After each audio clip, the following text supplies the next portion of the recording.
guys, welcome to my channel. My name is ReadingBear and I hope you are ready for some more stories. And today, we'll take a look at some new entitled people content. If you enjoyed my content, please don't forget to subscribe to my channel and post some bear emojis in the comment. And now, let's dive right into the stories. The first story is an entitled people story. When I moved into my dream home with a beautiful in-ground pool, I never imagined that my life would turn into a nightmare. My husband and I were excited to have a pool, but little did we know that we would have to deal with an entitled neighbor who wanted to use it without our permission. One day, a man from the neighborhood's WA came over to our house and introduced himself as Steve. He asked if he could use our pool, claiming that he had a right to it since we were part of the WA. I told him that we didn't allow anyone to use our pool without our permission, but Steve insisted that he had the right to use it. I politely declined his request, but Steve wouldn't take no for an answer. He became increasingly aggressive, calling me names and threatening to call the police on me. I told him that I wasn't going to be intimidated by him and that he needed to leave. The next day, Steve showed up with 2 police officers, claiming that I had refused to let him use my pool. I explained the situation to the officers, and they told Steve that he didn't have a right to use our pool without our permission. Steve left in a huff, but I knew that this wasn't the end of it. Over the next few weeks, Steve continued to harass me and my husband, calling us at all hours of the day and night and even showing up at our house unannounced. We tried to ignore him, but it was getting harder and harder to do so.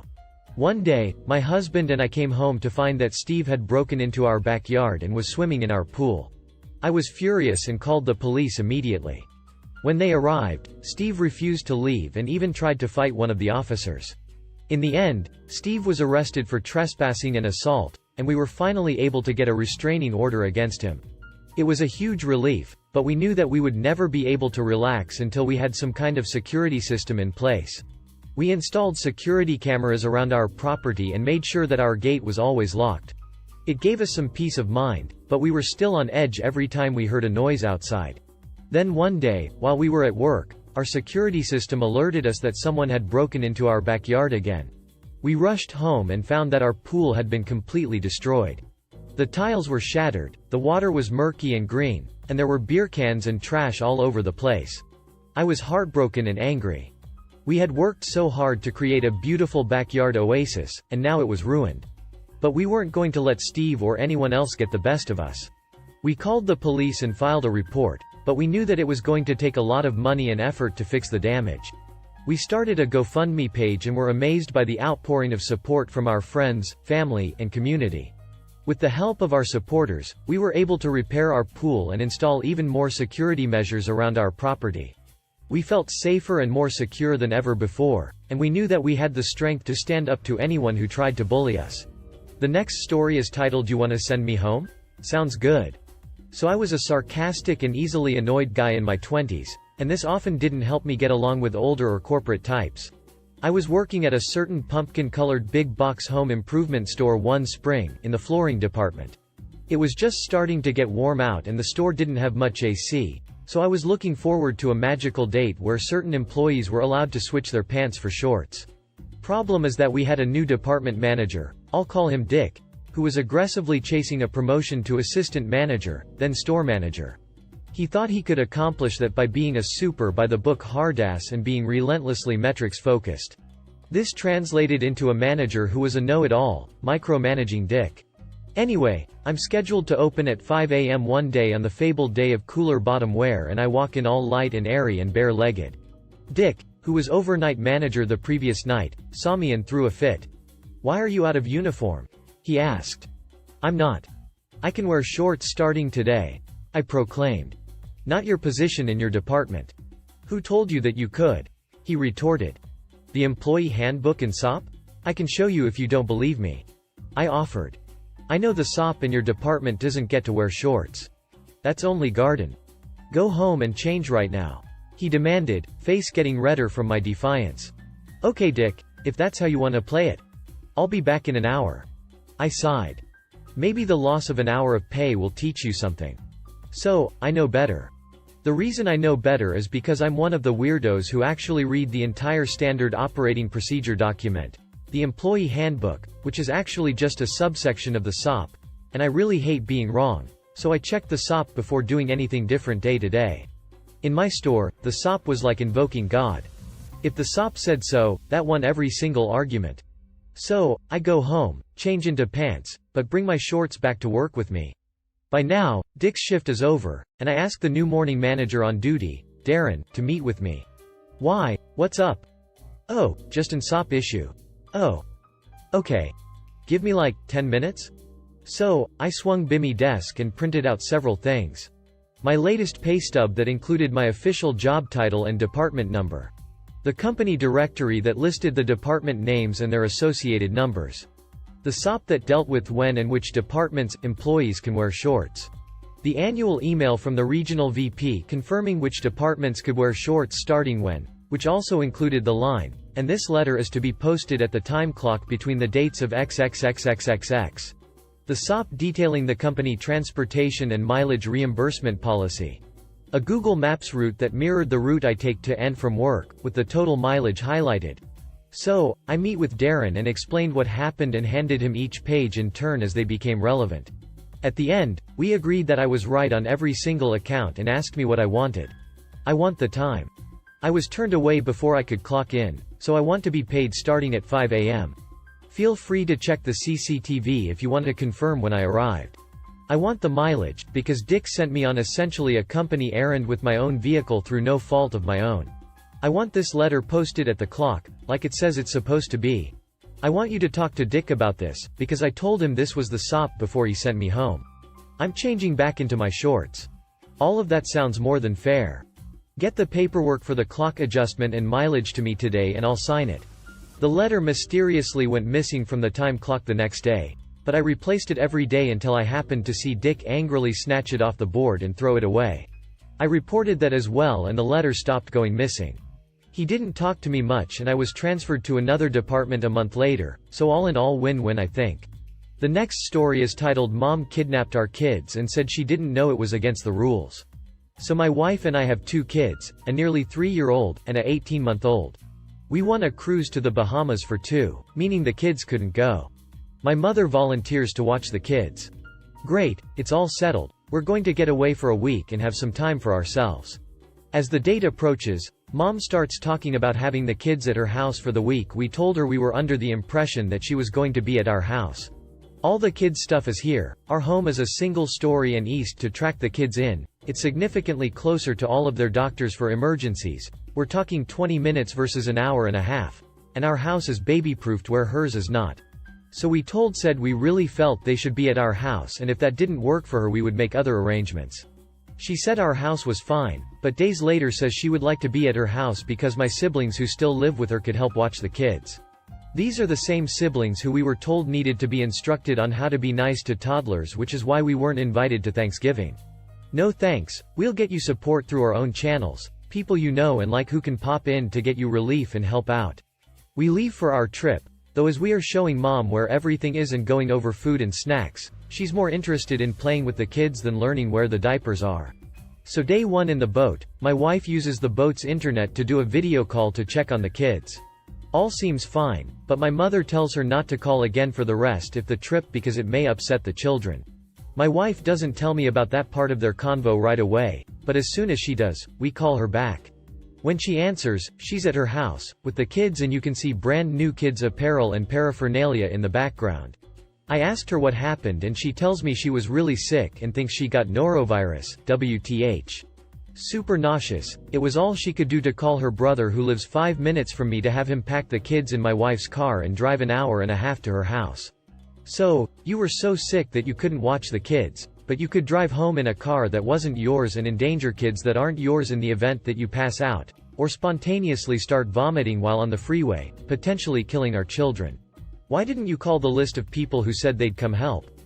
They had set aside parts of their weeks to come out and support with their time and money. Do they even know the kids aren't home? Do you know one person is staying in a hotel to be 10 minutes from you in case of emergency? Now they're an hour and a half from home and none the wiser for what's happening. The first thing she says is she really was sick. I never accused her of not being sick. I doubted it, but I never said it. Then she tells me how dare I judge her for her decisions and she doesn't have to justify herself to me, and that she doesn't have to watch my kids. I told her to pack my kids up in the car and take them home. Someone else was going to watch them. When she dropped the kids off, she was nasty to their new caretakers and sulked. As soon as I knew the kids were safe, I sent her a message saying she clearly didn't respect us as parents. Doesn't matter how many kids she raised. These are ours, and she sure as hell needed to justify herself and check in with us if she was too sick to do her job. We have the right to know what's going on with our kids, and any sane person would call and ask us what we wanted them to do before packing the kids up and taking them away. If the roles were reversed, she would have absolutely lost her mind, and I know because I've seen it, and that she didn't need to see the kids again if she was going to go that far out of her way to undermine us and then act like a spoiled child to family and friends when she gets caught. Then next day she replied to the message saying she didn't realize she did anything that was that far out of expected parameters. Yeah, her words. And that she recognized that parents had their own rules and she would have to learn ours. Never did anything resembling sorry come across in that message or any other. We blocked her on social media and haven't spoken to her since. The next story is titled Someone Called Corporate About Me and a Coworker. Some background information. One of my coworkers, C, and I get along super well. We're the same person with similar senses of humor, so when we work together the atmosphere is friendly and light. My manager tries to schedule us together because there's a legitimate rise in sales when me and C are together lol. Like I said in my previous post, my store is basically dead between holidays, so I'm able to follow customers and help them one-on-one without having to worry about a line. One day this lady, N for nice, came in and you could tell she had money. She held herself confidently, smelled like leather and flowers, and had designer clothes, and she was beautiful. So, I greet her and ask her if she needs any help. She says yes, and me and C walk over to help her. We learn she's buying for a retirement party and a work anniversary party, so we help her pick stuff out based upon her color scheme.